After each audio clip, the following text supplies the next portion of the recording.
Welcome, accounting boffins. You are with Ashraf Patel. Accounting is the name of the game. Today's lesson, our focus is on inventory. Right. So, firstly, let me explain the word inventory to you. When we're talking about inventory, we're talking about stock, right? And your stock, when we're referring to stock, we're referring to the goods that we have purchased in order to resell at a profit. Because that's the idea of a trading business, to buy stock, to buy inventory, and then obviously you then resell that inventory in order to generate a profit. Okay, so have you thought about this here? How can a business, a retail business, do the following? Make sure that when customers come into their shop, that there are enough goods on the shelves. Just a question to whet your appetite. It is something that every business has to make sure that when a customer walks in, they do not walk out of that business without the goods that they have come in to buy. So you must ensure that at all times your business has the necessary stock on its shelves. Okay. Now, you get two types of stock systems, right? Up to now, you have been experiencing what we call the perpetual inventory system. In other words, this one here is one where you have identified the stock that you have on hand, and the word perpetual just means continuous. What is continuous? The continuity of the stock is recorded in our books. In other words, the method of stock that we are using is what we call the perpetual inventory, meaning continuous inventory. At any one time, if you need to know how much stock you have in your business, all that you do is you open up your trading stock account, right? You open up your trading stock account, right? And it gives you a balance. Let's take a simple example of 100, telling you that you have 100 Rand worth of stock in your business. Okay, 100 is an exaggerated figure, but it's just to give you an explanation. Right. Then you have the new method of stock, which we refer to as the periodic inventory system. Now remember, we are talking about stock systems. A business will either use a perpetual inventory system or it will use a periodic inventory system, depending on the needs. As you will see, as we go into the explanation, we will be talking about these two stock systems. Now, when we're talking about stock, remember, we said this is the stock that we have purchased from our suppliers to put into our business, to put onto our shelves, because that's the stock we want to sell. Now remember, part of internal control in any business is to safeguard the assets of the business.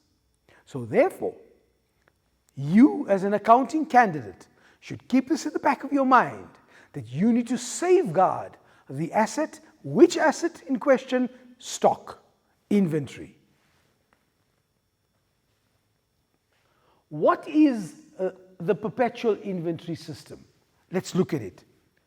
The movement of stock is recorded on an ongoing or a continuous basis. Do you see that? The movement of stock, that means stock coming into our business, stock going out of our business, that movement is recorded continuously, perpetually. That's why we refer to it as the perpetual inventory system. The exact quantities and types of stock items on hand are shown by the system at any point in time. At any point in time, if you need to know how much do you have of item A, All that you do is you go into the system, you click on the stock item, item A, and it will tell you this is the value, this is the quantity of item A that we have on hand, and this is the value of item A that is in our business, right? So remember, it is kept, you're keeping an updated and a continuous record of the movement of stock. 2, undertakings or businesses that are selling one type of commodity like furniture, cars, computers will make use of the perpetual stock method. Think about it, right? Items that are easily identifiable. Clearly you can see that if you walk in, you can identify furniture as unique items, you can identify cars or computers, and that will lend itself to this type of inventory system, namely the perpetual inventory system. How do we verify the value of stock on hand, right? And this is something you've been doing all the time.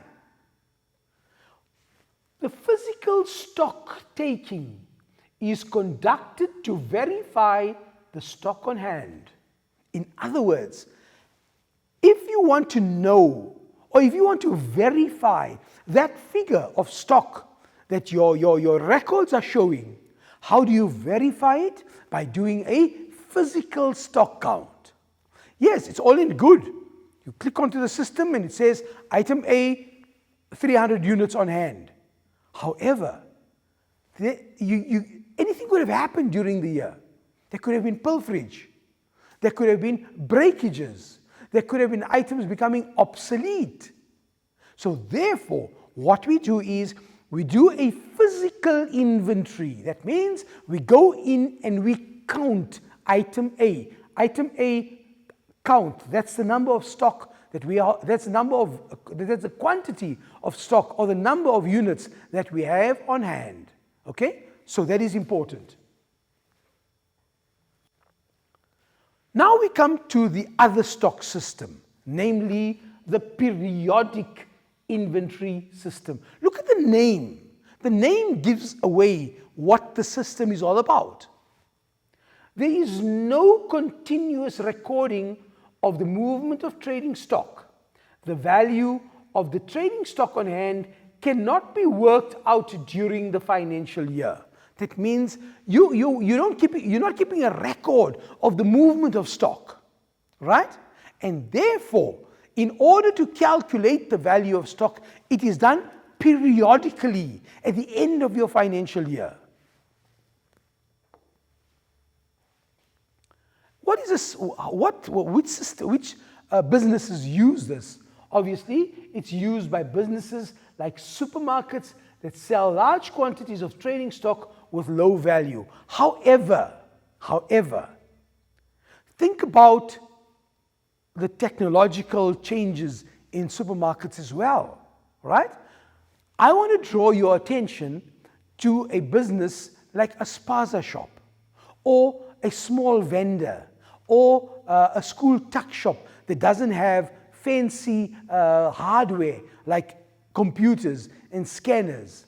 Those are the types of businesses that will be using what we call the periodic inventory system, right?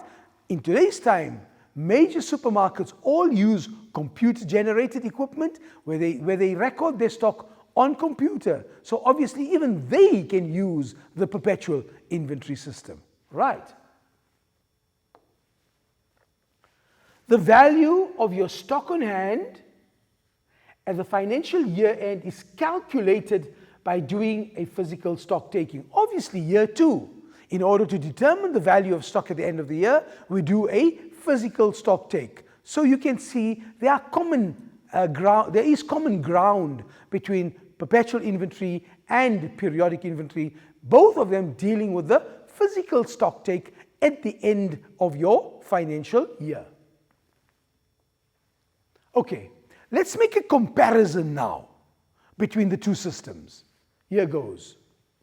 When you're dealing with a periodic inventory system, stock purchases are recorded in the purchases account, which is regarded as an expense.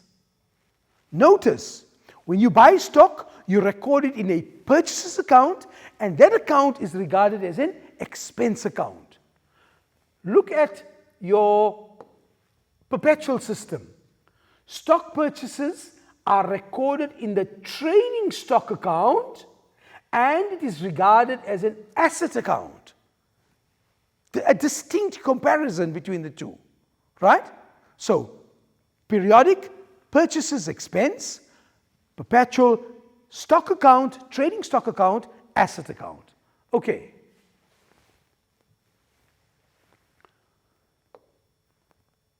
When we're looking at the periodic system, carriage and purchases, customs duties are recorded directly in the carriage and purchases account or the customs duties account.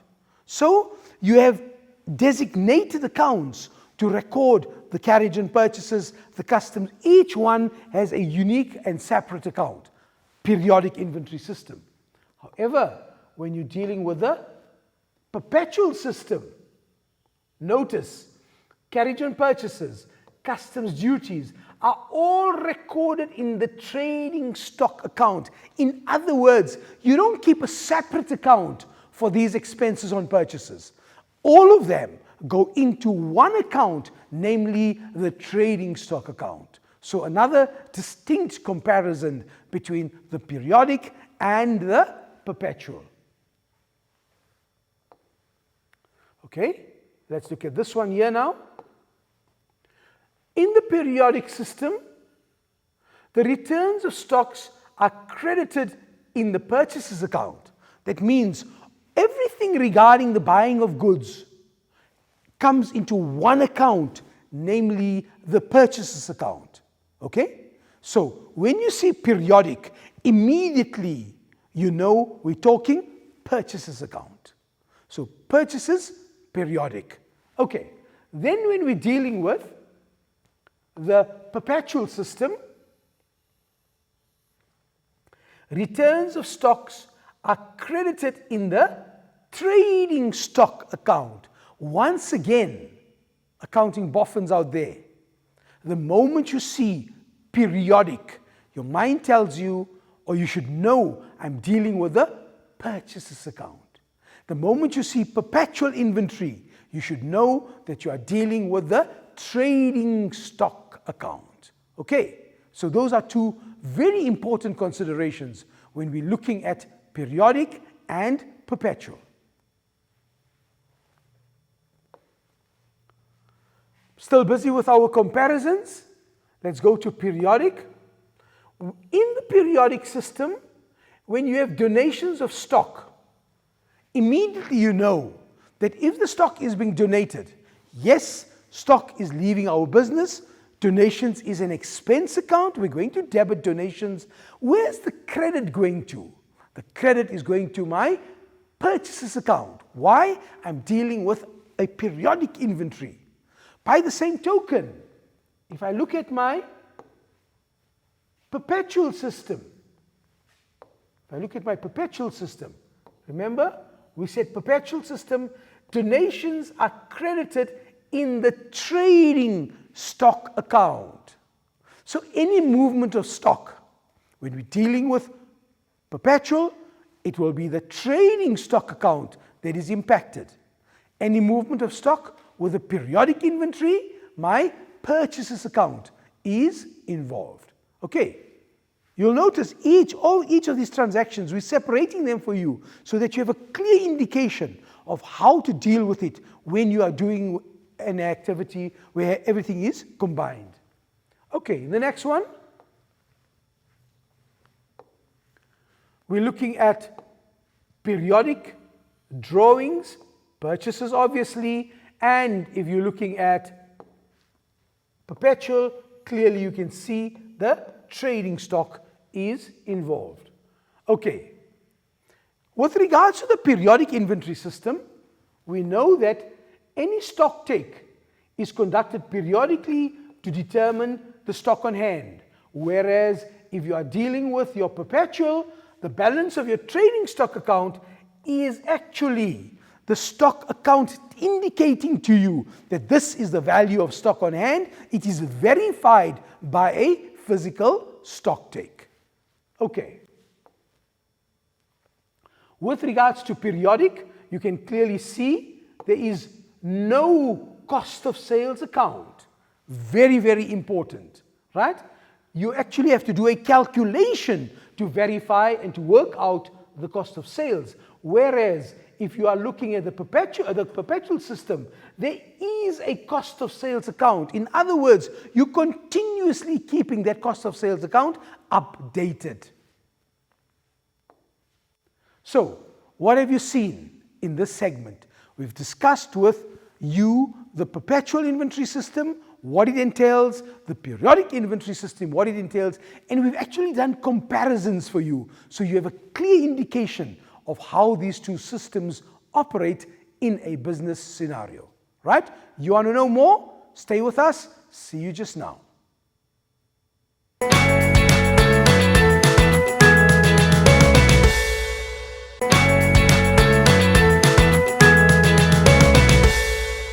Welcome back, accounting boffins, right? Just a quick reminder, we're busy with inventory systems, and the two systems that we are dealing with will be one, the periodic inventory system, right? And we know that when dealing with the periodic inventory system, we said that we've discussed certain characteristics of the periodic inventory system, and we've dealt with the fact that you will notice we spoke about actual comparisons between the two systems, right? And then we also discussed the perpetual inventory system, that's this one here. Both of these are stock systems or inventory systems that we use. Let's continue with our discussions on the two stock systems. Right, with regards to the periodic inventory system, we know that a purchaser's account is used when goods are bought, right? So that's my periodic inventory system. We also know that when goods are returned, the purchaser's account is credited. In other words, when you buy the goods, you debit your purchaser's account, and when you return the goods, you credit your purchaser's account. So what do you remember from this year? Periodic inventory system, immediately you're working with a purchaser's account. Right, if we now go on to the perpetual inventory system, that's this one here, what do we know? The trading stock account is used when goods are bought, and when goods are returned, the trading stock account is credited. So in both cases, using one account, but for periodic, you're using the purchaser's account, and for perpetual, you are using the trading stock account. That should be uppermost in your minds at all times. Periodic, purchases, perpetual, trading stock. Okay. Coming back to the periodic system now, we find that when dealing with the periodic system, your cost of sales is not calculated with every sale or return. In order to determine the cost of sales, a calculation is required. So you do not have a cost of sales account when dealing with periodic. Every time you're selling goods, you're only recording the selling price, right? Cost of sales is only determined when at the end of the month or at the end of the financial year. So that is why, by virtue of its name, it's called the periodic inventory system. Okay, clear? Right, let's take that now and see how it applies to the perpetual system. When dealing with the perpetual system, your cost of sales is calculated with every sale and return. In other words, every time you're selling a good, you're recording the cost of sale. Every time the goods are returned, you're recording the cost of sales. And that is why, when you're working with the perpetual inventory system, Whenever a sales takes place, there are two transactions involved. One with the selling price, a debit to your bank, a credit to sales, selling price, and the second part of the entry, a debit to cost of sales and a credit to trading stock, indicating the stock is leaving our business. So, continuous or perpetual inventory tells you two transactions. Whereas, when you're dealing with the periodic inventory system, you sell goods, debit bank, credit sales. Second part of the entry, there's no second part of the entry. You're not keeping a record of the cost of sale. Right. I hope that's crystal clear in your minds. Okay, we move on now to the disadvantages of the periodic inventory system. Number one, control over stock is not very effective.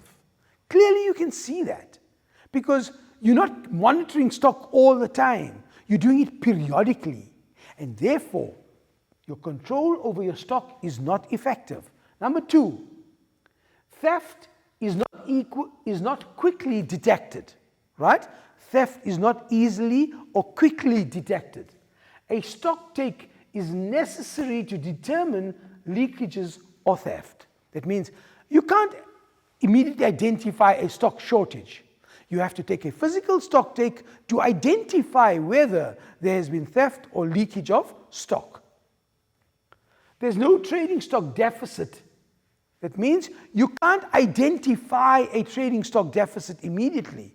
Therefore, the business does not know how much stock they should have.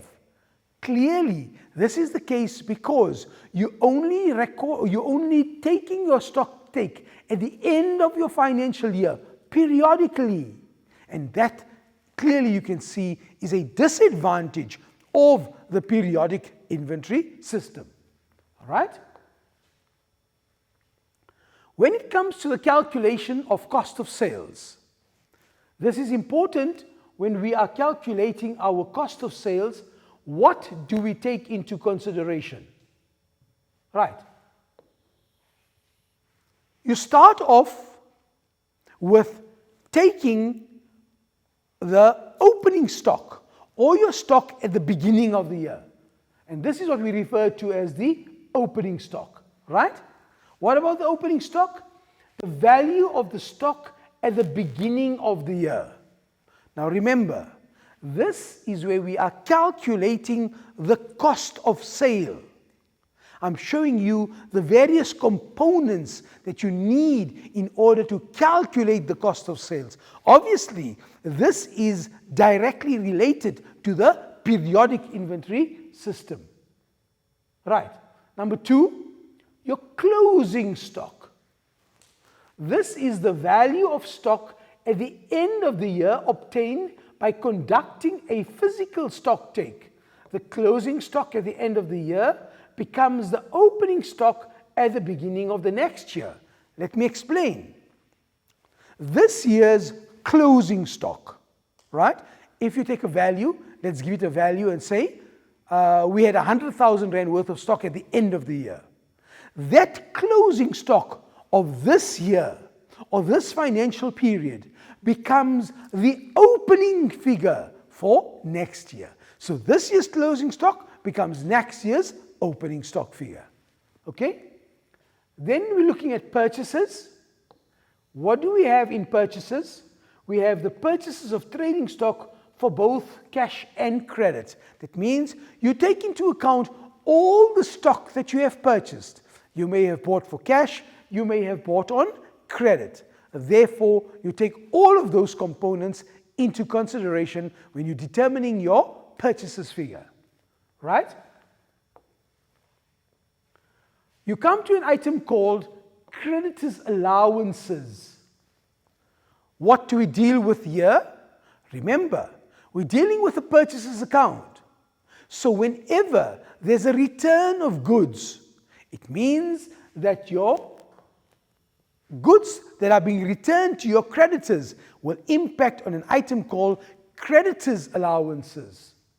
Now, a very important consideration here that we have is your net purchases. Okay, when we're talking about net purchases, what are we referring to? We are referring to your purchases less your creditors' allowances. That means, remember, you've bought goods recorded in your purchases account. You've returned goods to your suppliers, so less your creditors' allowances. So remember in your calculation now, purchases less my creditors' allowances to indicate that that was the value of goods that was returned to my creditors. Okay? Then less donations. If there's any donations of stock, clearly it comes out of your purchases account, meaning goods are leaving your business in the form of a donation. Or if you have drawings of stock, that means if the owner takes stock for personal use, yes, the debit will still be in drawings, but the credit will go to your purchases account. So, what is important to remember here is that whenever you're dealing with any stock matter, when we are using the periodic inventory system, right? Let me repeat, whenever we are using the periodic inventory system, you always deal with your purchases account. You always work everything, all your calculations regarding stock are dealt with in your purchases account. Okay. Then you come to net sales. What do we refer to as net sales? Net sales will be your sales less your debtors' allowances. Okay? In other words, you take your sales figure minus your debtors' allowances will give you your net sales.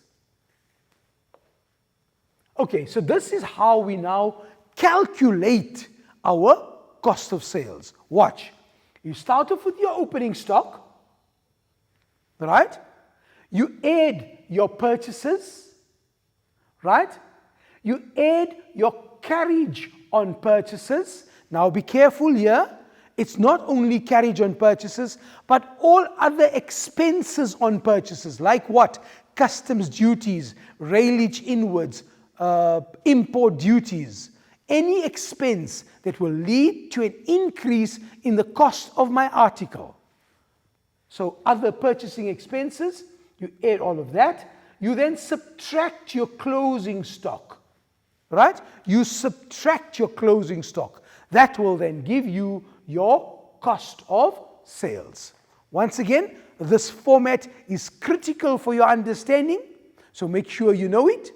Opening stock plus purchases, right? That purchases figure obviously will be your net purchases. That means you will show a calculation in brackets if necessary. You add your expenses on purchases, you subtract your closing stock, and that gives you your cost of sales. Okay, what would other purchases entail? Examples of other purchases that would impact on your expenses. Let me repeat that. Let's look at other expenses that will impact on the cost price of your purchases, namely import duties, freight, customs duties. Now, here we have, and it's just apt that we're using the color red. I'm going to talk here about a red herring. Something that examiners use to ensure that you know the difference between the two. Watch this here. Beware of carriage on sales. Carriage on sales has absolutely nothing to do with the cost price of my good, and therefore it's an item that will go to my profit and loss account.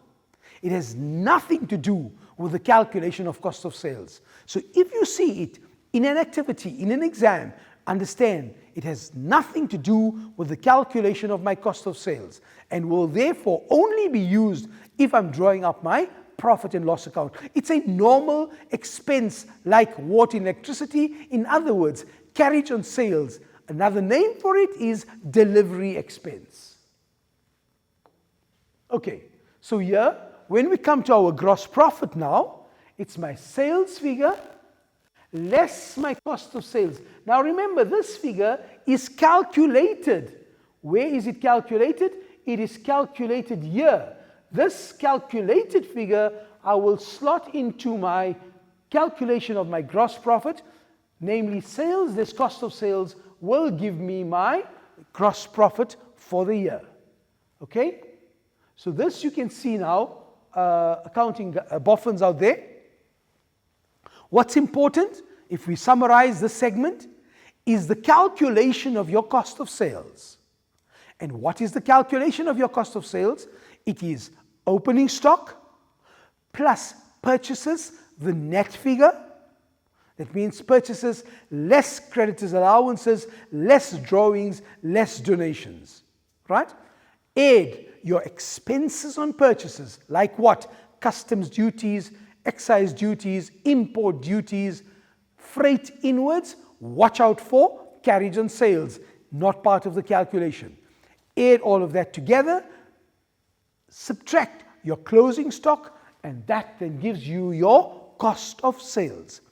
Take that cost of sales, slot it into your calculation. Here we go. Bring in your cost of sales here. Your sales figure, sales less the cost of sales, will give me my gross profit for the year. Okay, guys, that's it for this segment. Let's take a quick breather, let's refresh, and we'll see you in a jiffy.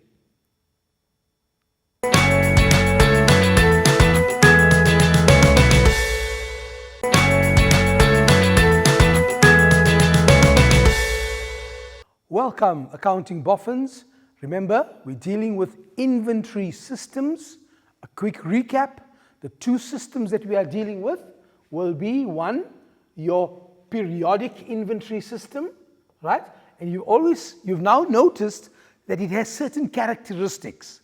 And what are those characteristics? One, the periodic system deals with a purchases account, where everything regarding the goods that we are buying goes into my purchases account, right? Number two, we also dealt with the perpetual inventory system. And when we dealt with the perpetual inventory system, remember, we're dealing with a trading stock account, where everything regarding the goods that we are buying gets recorded in my trading stock account. Okay, now let's put into practice what we have discussed so far. Let's do an actual example, right? Here goes. Required, use the information to calculate the cost of sales on the last day of the accounting period, the 29th of February 2020. Right. Now, in our previous segment, we had an elaborate discussion on the calculation of cost of sales, right? Let us just recap. Let's look at the format. Remember I said this format is something that you must learn. What goes into the calculation of my cost of sales? Number one, opening stock, right? To it, you add your purchases. Remember, it is your net purchases. In other words, take your purchases figure, less your creditors' allowances, goods that were returned, less your donations, if applicable, less your drawings of stock, if applicable. So obviously, those would only be applicable if they have taken place. That will then give you your net purchases. What do? We now add the expenses on purchases, like what? Customs duties, import duties, any expense that will lead to an increase in the cost of my goods. So wherever I've purchased the goods, any cost that would involve me bringing that good to my business would increase the cost price of that good. Okay, add all of that together, less your closing stock will give you cost of sales. What's the lookout here? The lookout is carriage on sales. If it is given, it is not applicable to my calculation of my cost of sales and will therefore not be used. Rather, it's a normal operating expense that will go to my profit and loss account. Okay. So there we go. We've got our stock at the beginning of the year. We've got our purchases. We've got carriage on purchases. We've got customs duties. There's my opening stock. There's my purchases. There's my carriage on purchases, customs duties, and obviously my closing stock. Look at my calculation. You start off with your opening stock, right? Let me just redo that. Here we go. Here's my opening stock. I add my purchases component to it. I add my carriage on purchases to it. I add my customs duties to it. All of these components, when we add them together, it gives us a figure which we call merchandise available for resale. In other words, what you see here is your goods available for resale is the 535,000. How did we get that? We took the 60 plus the 450, which is 510, plus the 20, which is 530, plus the 5, which will give me 535,000. Okay? You now subtract.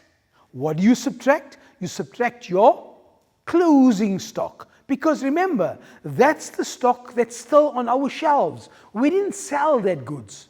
Those goods are still available. And remember what we said earlier on? Your closing stock of this year will become your opening stock of the following calculation. Next year's opening stock will now be 35,000. But for now, it's this year's closing stock, 535,000 minus your 35,000 will give you your cost of sales figure, as you can clearly see, is 500,000 Rand. So what do you remember in this calculation? You add that, plus that, plus that, plus that to be equal to your merchandise available for resale. You only subtract your cost of sales, which is at the end, you only subtract your closing stock at the end of the year, which will then give you your cost of sales. Now remember something else. This purchases figure here, if there are calculations that you have to show, then it is imperative that you draw up a small calculation for yourself and you show it as part of your answer. So, if there was creditors' allowances or donations or drawings of stock, all of that would be shown in your bracket, right? So, as an examination technique, always show your calculations, because perchance if you make an error, you can get part marks for a final answer. Okay. We now come to a business and we are told the following information was taken from the accounting records of a business. Calculate the unknown amounts and percentages on the 29th of February 2019. Okay, let's see what we have here. We have opening stock. Purchases is an unknown. Carriage on purchases is given.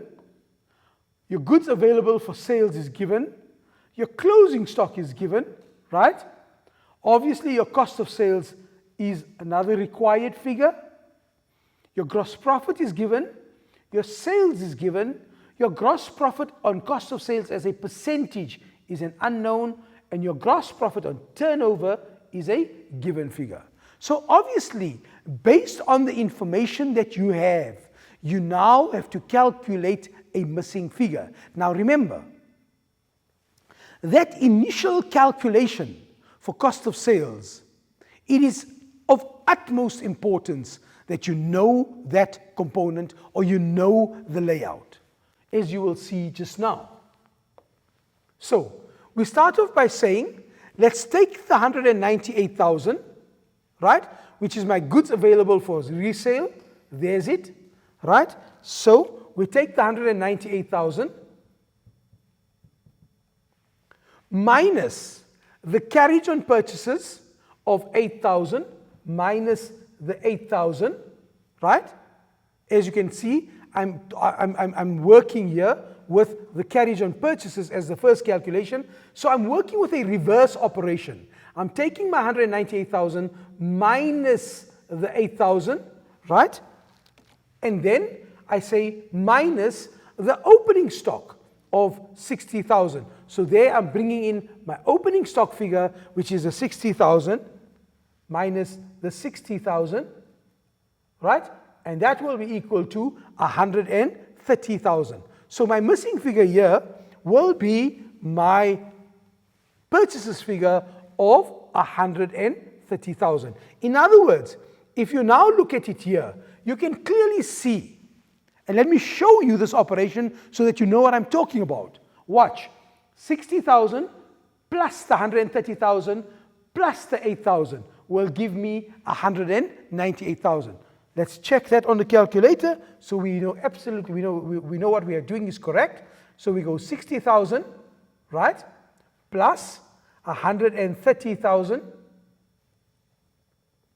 plus 8,000 will give me 198,000. And that's the figure that was given to me. So in this way, I calculated my missing component, and my missing component there was my purchases figure, which was denoted as A. Right, okay, moving on.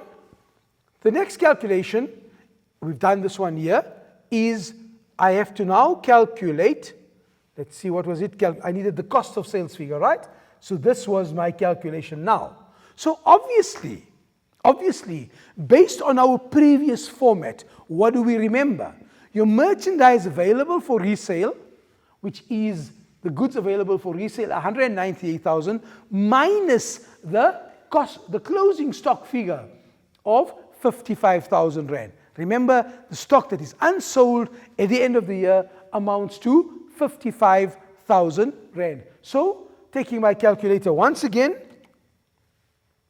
I've got my 198,000 minus the 55,000, and that will give me a figure of 143,000 Rand. So in other words, you can see here, 143,000 Rand will be my cost of sales. And if I now look at it, there's my calculation, 198,000 minus the 55,000 to give me 143,000 Rand. Watch, in my calculation, I can clearly see that closing stock was subtracted. And that's the operation that you must take into consideration, that you subtract your closing stock at the end of your financial year. Okay. Now moving forward, we are asked to also calculate C. Now what is C? C says gross profit on cost of sales. Remember, this is, we want to calculate a percentage here. Therefore, what are we going to be doing now? Right. The indicator says gross profit on cost of sales. Let's identify. What is my gross profit? My gross profit is 71,500. Okay? So my gross profit is 71,500. They want it expressed as a percentage of cost of sales. And your cost of sales is something that you have calculated to be 143,000 Rand. Okay, so now watch my calculation. I start off by saying, take your gross profit over your cost of sales and express it as a percentage. Right, let's identify. Gross profit, 71,500. Therefore, 71,500 over my cost of sales. Let's identify. Cost of sales, 143,000. Clearly you can see over 143,000 multiplied as a percentage. Let's do that on our calculators. So what do? It is 71,500 times 100 divided by 143,000. This will now give me my markup percentage of 50%.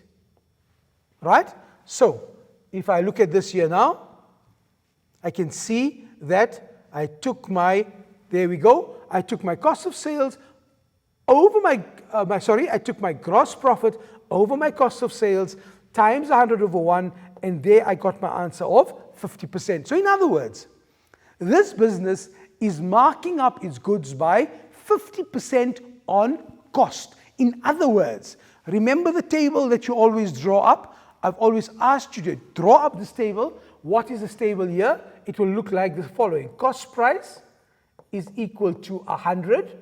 Your markup is equal to 50. Therefore, your selling price is equal to 150. Okay, now, if we look at this information here,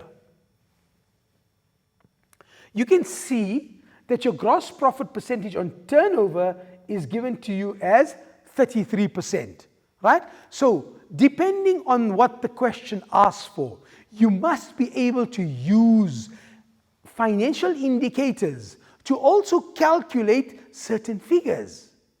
And that is why it's important to be one, calculate the gross profit. Number two, see whether it ties in with your financial indicator. Here I'm referring to the gross profit percentage as a cost of sales and your gross profit on turnover as well. Okay, let us now summarize what we have done in this very important segment on inventories. 1, periodic inventory, you have to do a calculation for your cost of sales. And what is that calculation? It is your opening stock plus your net purchases plus you add all your expenses on your purchases. That will then give you your merchandise available for resale. You subtract your closing stock, and that then gives you your cost of sales figure. Once you've determined your cost of sales figure, it will be your sales less your cost of sales to give you your gross profit. Also remember that in this section as well, you must be able to use your financial indicators. The two that we dealt with here were your gross profit on cost of sales and your gross profit on turnover. You must be able to calculate them and you must be able to use them to find missing figures. That's it from today's lesson, accounting boffins out there. From me, Ashraf and the team, like we always say, aim for the moon. Perchance if you don't get there, you definitely will be an accounting shining star. Until the next time, be good.